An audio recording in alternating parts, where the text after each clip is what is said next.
You're watching CBS7 News at 9 on the CW and live on the CBS7 YouTube channel with Alexandra, Macia, and Tom Teeper-Teller. That's the grit part. Everybody, if you work in oil patch, sooner or later you're going to get your hands dirty, and a lot of us just get to where we like it, so we just keep doing it. But grit and ingenuity and just man, sweat, and awkwardness is what made it work. And without it, we wouldn't be here. Today was the first day of the Permian Basin International Oil Show. Coming up in just a few minutes, we take a trip down memory lane for a look at how older equipment compares to today's technology. Good evening and thanks for joining us for CBS7 News on the CW, and thanks for joining us live on the CBS7 YouTube. I'm Alexandra, Macia, and we start tonight with education news. In November, Odessans will vote on the $424 million bond that includes everything from upgrading facilities district-wide to a new middle school in West Ector County. Back in August, the Ector County ISD Board of Trustees unanimously called for a November bond election. The election is broken down into three propositions for a total of $436,109,000 and will not require an increase in the district's total tax rate. Prop A is a $424 million bond that includes a new career and technical education center in South Odessa and Ector County, a new middle school in West Ector County, district-wide maintenance and repairs, bus purchases, and a new transportation facility, upgrades to the Fine Arts Department, a new transition learning center, a new agricultural farm, and upgrades to the athletic department. Prop B is a $8 million bond that highlights improvements to Ratliff Stadium, and Prop C is a $3,750,000 bond for a new Odessa High School indoor practice facility and Permian High School indoor turf replacement. And the reason the bonds are set like this is so that every student is taken care of. It's comprehensive in nature. Every group of students, every school will be touched by the bond. That was Tyler Poglich. You can find more information on the ECISD bond as well as the MISD bond by visiting our website at cbs7.com. And some good news out of Big Spring ISD. The welding program at the high school is getting a plasma cutter that is worth $50,000, and that's according to our media partners at KBS Media. It was donated by a local welder and metal artist named Ray Ripple. She competed on a Netflix show in 2021 and is now able to get new equipment, so she chose to donate her 3-year-old plasma cutter to Big Spring High School. KBS reports her wish is to teach staff and students how to use it and keep it in Howard County for as long as possible. And it's time to take a look at weather. Chief Meteorologist Tom Teeper-Teller is here to tell us what we can expect. Tom? Well, we saw a nice day across the area. Temperatures were a little bit warmer out there, and it looks like more of that's on the way. Taking a look at high temperatures across the area, we are looking at those temperatures again into the lower 80s across the area to the upper 80s out towards the Pecos area this afternoon, 87 in Fort Stockton. A look outside again showing you pretty quiet conditions right now as we are seeing temperatures right at 70 degrees. So things have cooled off a little bit across the area.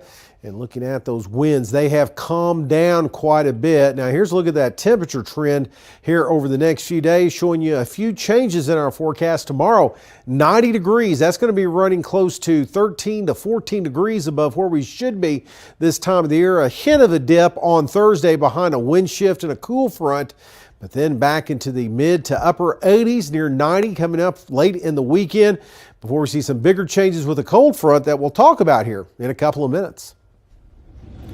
Thanks, Tom. Today, the Midland County Commissioners voted to cancel the burn ban that has been in effect for most of the summer. You'll remember many counties in West Texas enacted burn bans due to the extreme temperatures and dry conditions across the state.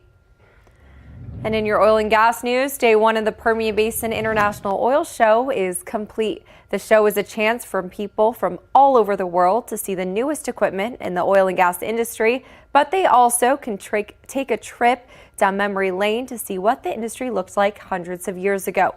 Parkersburg Pump Stroke became one of the first pumping units in the Permian Basin and across the world, and before it became obsolete, it got the nickname Monkey Motion for the way the arms go up and down. Well, all these pump jacks are over 100 years, but all these operational ones are all in excess of 100 years old now, and they're just American ingenuity built them and figured out how to pump oil out of the ground, and we're going to preserve them.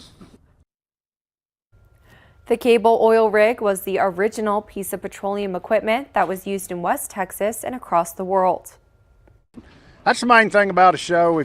If you miss one of these shows, you're falling behind on the new technology, and that's the great. All the years I worked, I never missed one of these just because of the new technology and the new stuff, and just an exciting thing to go do.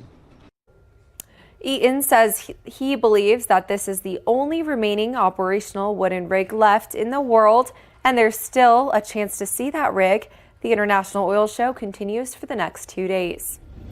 And according to TxDOT, Odessa and Midland ranked #1 and #2 in the state for the most fatal and serious injury crashes caused by drunk drivers. So from today until Saturday, October 21st, TxDOT, Standard Sales, MAD, and Uber are offering discounted rides. Coupons are being given out at the oil show at TxDOT's booth in Barn B. A Midland man has sustained minor injuries after his truck was hit by a train at CR 1250 and Industrial. According to the Texas Department of Public Safety, the driver of a Dodge truck was parked on the tracks, waiting in traffic when the crossing arms lowered. That's when the train hit the truck on the passenger side. The driver was taken to Midland Memorial Hospital, where he is being treated for minor injuries. And across West Texas, the Presidio Ojinaga International Bridge officially opened today. The office of Senator Cesar J. Blanco, the Texas Department of Transportation, and other local community leaders gathered to celebrate the historic opening. Senator Blanco said in part, quote, "This bridge represents more than just steel and concrete. It represents the connection of cultures, families, commerce, and communities, as well as serving as the gateway to usher in economic opportunity for our region and state." The bridge expansion project now includes an extra lane for northbound and southbound traffic, which will help traffic flow between the United States and Mexico and improve pedestrian safety. And coming up on CBS 7 News at 10, we have a special report only on CBS 7. It's been nearly a decade since Marathon has had a doctor, but a few locals are on a mission to change that reality for their community. For rural residents, a doctor's appointment can take days of planning and hours of travel. For many in Marathon, that lacks access leads them to go without medical care. We had nothing. And so that was when I started this 7-year journey. And during that time, we've had no doctors here. Tonight, we trace that journey and meet some of the people who made it happen. In the next 2 days, we'll bring you all the details about this small health clinic that is at the forefront of telemedicine technology. Join us at 10 to catch the first episode of the 3-part series. And a Texas woman is the first of her family to get a bachelor's degree and soon a master's degree. But ongoing conflict in Gaza has her wondering if her mom will be able to see her walk across that stage in December. 22-year-old May Abu Shaban says her mom and sister are stuck in Gaza with inconsistent phone service, internet, and power. She says her family and hundreds of others headed to Gaza's border after notices from the U.S. government that it would be open Saturday and Monday, but it never did. Now, Abshaban says her mom and sister are staying with a friend and waiting for a chance to leave. I can't imagine what they're going through, and I know it's going to affect our family in the long run.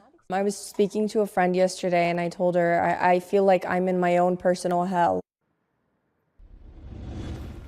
President Biden has left for the Middle East to show support for Israel and to address the growing humanitarian crisis in Gaza. The visit comes ahead of Israel's likely ground invasion of the Hamas-controlled territory in response to the barbaric October 7th attack on Israel. Tina Kraus reports from Tel Aviv. President Biden is on his way to Israel as the country prepares for a likely ground invasion into Gaza. Gaza's health ministry says hundreds of people were killed in a blast at a hospital in Gaza City late tonight. Officials there blame it on an Israeli airstrike. But the Israeli military says the Palestinian Islamic Jihad group is responsible for the attack. The carnage at the hospital has escalated the conflict. As Israel continues bombing the Hamas-controlled territory, Palestinians scrambled to rescue children following an airstrike in the southern Gaza town of Rafah. CBS News Gaza producer Marwan El Ghul describes what he saw. I saw dozens of killed people and dozens of injuries. Israel says it was targeting Hamas hideouts and command centers. The attacks came amid a growing humanitarian crisis in Gaza. Food and other supplies are dwindling, with aid stuck at the border with Egypt. Safe zones. A top Israeli official said Tuesday the country wants to make sure the aid doesn't end up in the hands of Hamas. He also suggested the aid may be tied to the release of hostages taken by Hamas. 21-year-old Mia Shim is seen here in images from a Hamas propaganda video. I didn't know if she's dead or alive until yesterday. I'm begging the world to bring my baby back home. The Israeli army released video it says is of the airstrike in central Gaza that killed a senior Hamas commander, the most high-profile member of the group killed in the war so far. Tina Kraus, CBS News, Tel Aviv. The White House says President Biden will postpone his planned trip to Jordan to meet with Arab leaders. And now for a look at today's top headlines, shown here in real time with real viewers on CBS7.com. See all of these stories and more by downloading our app or visiting our website at CBS7.com. And still ahead, Representative Jim Jordan failed to win enough GOP backing in the first round of voting to secure his bid for House Speaker. We'll have the latest on what this means up next.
For the first time since the House voted to remove Kevin McCarthy as Speaker, the full House met to vote on his replacement. But that just put the divisions among House Republicans on full display. Skylar Henry has more details from Capitol Hill. 32, of which the Honorable Jim Jordan of the state of Ohio has received 200 votes. Jim Jordan failed to receive enough votes to become the next Speaker of the House. No person having received a majority of the whole number of votes cast by surname, the Speaker has not been elected. House Republicans scrapped plans to vote a second time Tuesday after the first round showed just how far away they are from uniting behind a candidate. No one in our conference wants to see any type of coalition government with Democrats. So we're going to keep working, and we're going to get to the votes. The first round of voting put members on the record as to whether or not they support Jordan. Rutherford.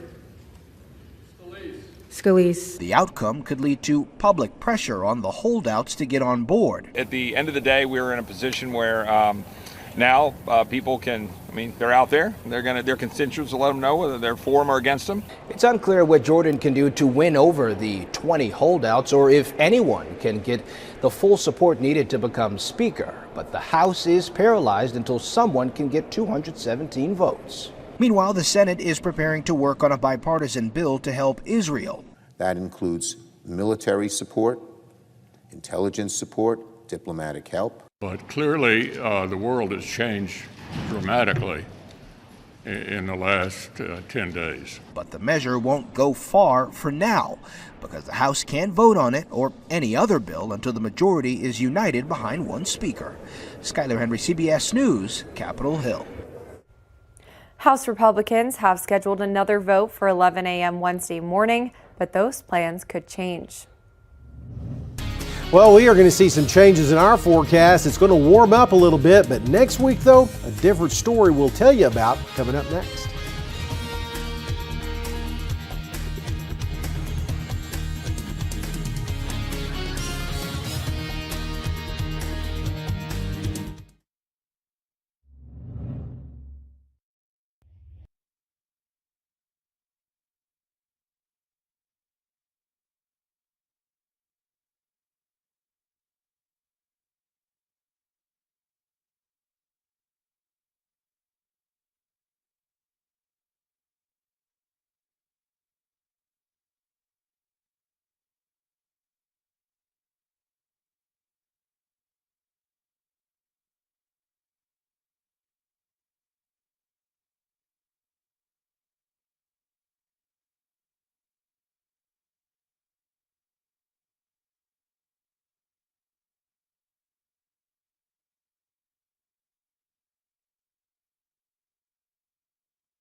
Now, from the CBS7 First Alert Weather Center, here's Chief Meteorologist Tom Tiefertiller. Well, it is a quiet evening out there. Let's take a look outside on our live iCam in Midland right now. No clouds in the sky, temperatures lower 70s, so very comfortable across West Texas and southeast New Mexico. Temperatures already a little cooler up towards Hobbs, 61 at the present time and 69 in and around the Andrews area. Lots of things going on this satellite imagery. The first off, what you notice is we have this ridge of high pressure to our west. It's kind of being squashed a little bit to the west, but it'll expand east. And as that happens, we're going to see plenty in the way of compressional heating across the area. Temperatures approaching 90 degrees plus tomorrow afternoon.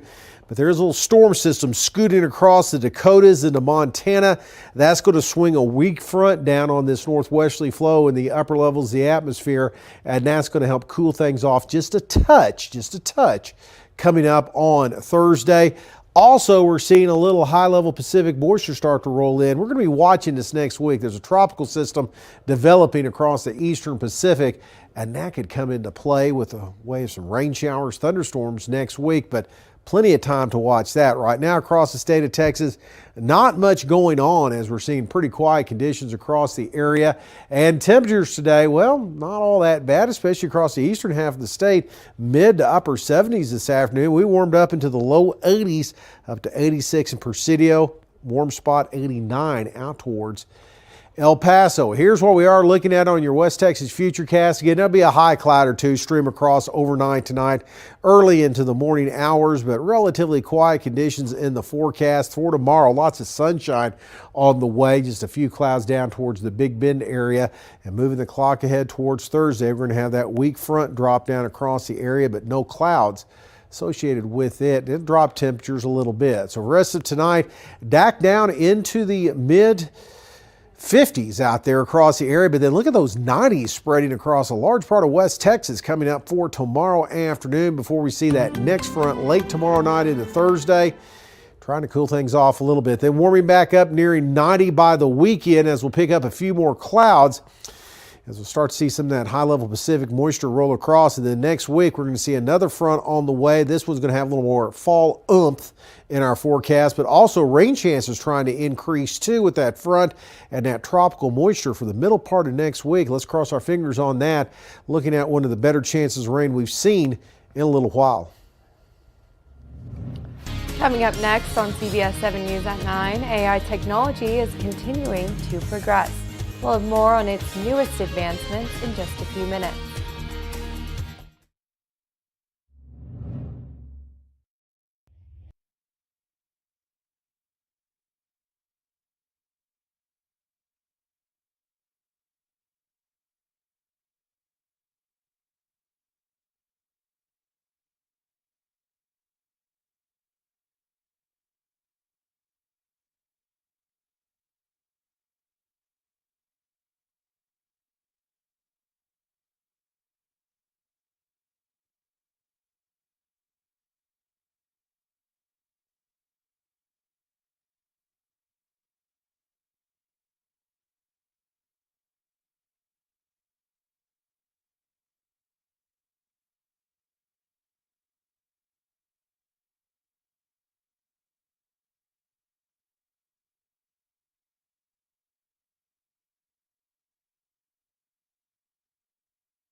As the advancement of artificial intelligence grows, so does technology to detect what is real and what isn't. CBS's Daniel Backus introduced us to a new AI detecting tool and why experts believe it may be hard to keep up with the technology. As a professional music producer and songwriter, Steven Stahl is concerned about the impact artificial intelligence could have on his industry. Instead of having to come up with a great song on a guitar or a piano, you can just prompt in, hi, I want to write a song like Halo by Beyonce. Stahl and a technical partner created I Spy, an app he says can detect speech and audio authenticity. I wanted to know if I was listening to an AI vocal or a human vocal. Hey there, it's Danya. After taking a sample of my voice, he showed how AI can recreate my voice to sound exactly like me. Hi, my name is Danya. I am a news reporter. iSpy was able to determine what I said versus what AI created. So this is basically saying that all of it was AI. There are other AI detectors that can determine if writing or images are produced by humans or computers, but tech experts say it becomes harder as AI evolves. It's a cat and mouse game. Arun Ross is a professor in the Department of Computer Science and Engineering at Michigan State University. If we can detect something that is synthetic today, we may not be able to use that same method to detect synthetic images or synthetic voices tomorrow, because AI can start producing images that are more realistic, that are more human-like. Hey there. Stahl says the app isn't always perfect, like the one time it thought my voice was AI generated. Depending on where the source material is, we're in the high 90s. But he says they continuously update the app to make sure it can detect the difference between what's fake I am excited and what's real. But don't worry. Danya Backus, CBS News, Los Angeles. Stephen hopes the technology will eventually be used by telephone companies to help people determine if someone calling is real or AI generated. And still ahead, a dog mayor is officially welcoming the cold season. We'll have the story up next.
The four-legged honorary mayor of a Colorado town marked the arrival of the cold season in October by posing on a snowy mountain as a snow cannon blasts out powder behind him. The video was posted to Parker, the Snow Dog's official account, with a caption reading, "Making snow my favorite time of the year, let's go." Parker, who is the official mascot for Loveland Ski Area, became famous in 2020 when he was voted honorary mayor of Georgetown, Colorado, with a mission to bring hugs, love, and cookies to the people he calls neighbors and friends. I'm a bit jealous of this dog. It seems like he's getting the... Our producer Lauren made a good observation here. If we had a dog mayor, would we get more snow? That would be a good question. Is is there snow in our timeline this week, Tom? Or oh no! I tell you what, nothing in the way of snow in the month of October. I'm going to go ahead and say that right now, as we're going to be looking at warm temperatures. It's going to be 90 tomorrow. Who can think of snow next week? Maybe a little bit of rain, some cooler fall temperatures, but nothing too chilly anytime soon. Well, thanks for watching CBS 7 First Alert News at 9 on the CW.